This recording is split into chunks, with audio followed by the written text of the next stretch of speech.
Travel could be back on the cards this year with fresh hopes this morning. Australia's vaccination rollout could be our ticket to the world. Joining us now in Brisbane is CEO of Flight Centre Australia, Graham Turner. It's lovely to have an adult on the show. Graham, good morning to you.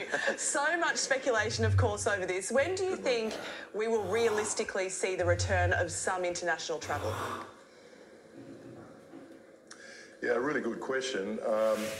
And it's interesting to hear the news coming out of the UK because they're obviously much more advanced than us in terms of the vaccinations. But all the vulnerable people, about 13 or 14 million older people, people like myself, will be vaccinated by the end of June if the government says this. So if the vaccination program works as well as it looks like it will.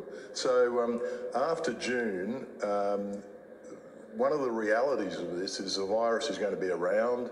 We're going to have to accept that it will be in our community, and probably travel will start after the end of June. Once people who might die or get quite sick have been vaccinated, and the vaccines look like they're really doing their job. So most of the news is pretty positive, and particularly out of the UK this morning.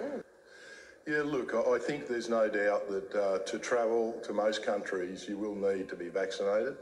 And it's not exactly clear what governments will require which vaccines, but certainly the ones that Australia is using, the Pfizer and the AstraZeneca, they almost certainly will be accepted by most countries. So that's the good news. Obviously, there will be some people who may not be able to get vaccinated, and there will almost certainly be some restrictions on their travel and movements. But that's one of the prices we pay for having a disease like this around.